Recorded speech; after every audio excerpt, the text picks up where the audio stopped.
If you thought all hope was lost for Dead Island 2, I mean, it probably still is. It's not like we haven't gotten gameplay before, but we also got a leaked release date, as well as a bunch of other leaks and information. Dead Island 2 was first announced in 2014, almost 10 years ago, and it had an actual really dope trailer that almost became one of the most iconic game trailers around, just because it brought so much hype. You know that one with the jogger running around with some next level earbuds, not letting him hear the complete devastation behind him, and then Jack Black pulls up and he's like, "Oh, freaking awesome!" I don't even know why I'm explaining it, because the odds of you not knowing this trailer are pretty slim. But then the game just fizzled out of existence. It almost seemed like a myth at this point. But we actually just got a huge leak showing off some gameplay, a release date, and much more. That trailer looked so ahead of its time back then too, and it's honestly not too bad looking still.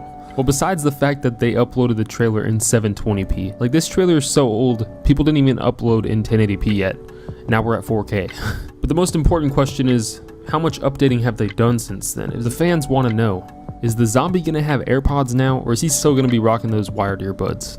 I mean, I still use them, but I'm over here in the Florida swamps, alright? This is supposed to be some rich-ass Californian. The reason Dead Island 2 was delayed so long is it just kept having issue after issue, and it actually got pretty complicated. But to dumb it down, Techland, who developed the original Dead Island game, was busy with their new game, Dead Island plus Parkour, Dying Light. So Deep Silver, the publisher, went searching for another dev team, where they found Yager Development, the dev team behind Spec Ops: The Line. 2 years later, in 2014, Dead Island 2's trailer is released and some old tech demo gameplay is shown at Gamescom, which they stated this gameplay was already a couple of years earlier in development. So yeah, keep in mind this gameplay is from a technical demo and well over a decade old. So with that in mind, besides the gun not having any recoil, it doesn't look half bad.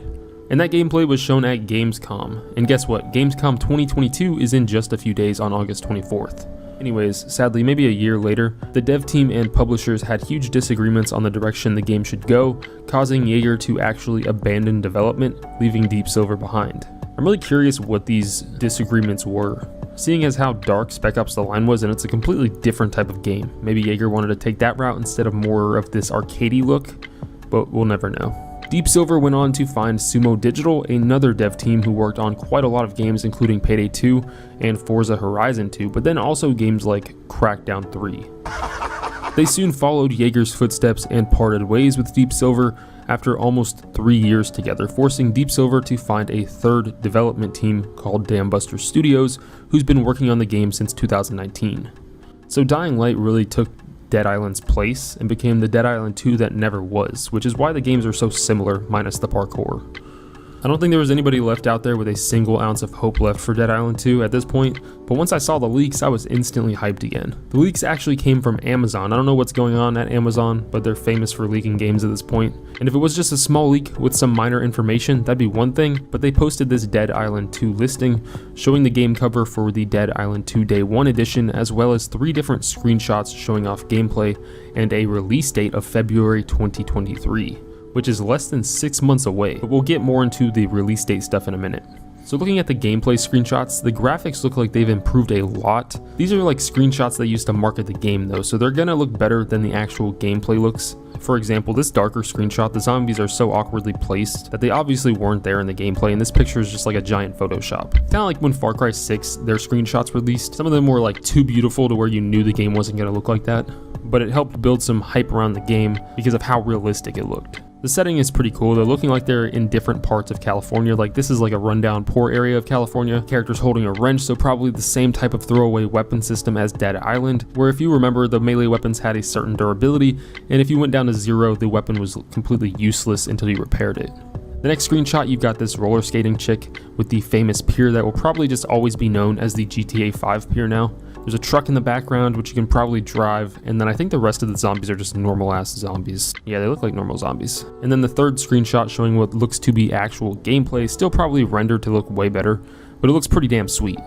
You get the first person view of a tatted up chick choking out Kim Kardashian's best friend, rocking the aviators, while holding this really freaking cool weapon that probably has some type of electric mod on it. I know it showed some of those electric mod weapons in the gameplay. I don't know, but this is one of the gameplay screenshots that got me hyped, man. Well, that and the cover of the game. The cover looks sick, giving off some of those Zombieland vibes, chilling in some rich dude's house in the middle of a zombie apocalypse. And if you look at the bottom, it's got the current developer's logo on it, so it really can't be too outdated. The only thing I find kind of sus about this leak is the fact that it's listed as $69.99, which is what they usually charge for next-gen releases, but it's listed as PS4. I don't know, it could just be a mistake. I mean, the entire thing is just an Amazon leak, not like it's going to be 100% accurate. But anyways, what do you guys think about the release date, or really any of the leaks for that matter? I'm usually pretty skeptical about this sort of stuff, but it's looking pretty legit. The release date may be outdated. I mean, they've hardly given us any type of information in the last decade, so for it to suddenly release would be pretty wild, but they do have the upcoming Gamescom 2022 event coming in just a few days on August 24th, where we might get some actual gameplay or an updated trailer. It's hard to believe these two things happening in the same week is a coincidence. Anyways, an early 2023 release date would be pretty. Let me know what you guys think down in the comments. Do you think after all these delays the game could still have potential? It's switched around from so many development teams. But that's pretty much it. I'll see you guys in 2032 when we have more information. See ya.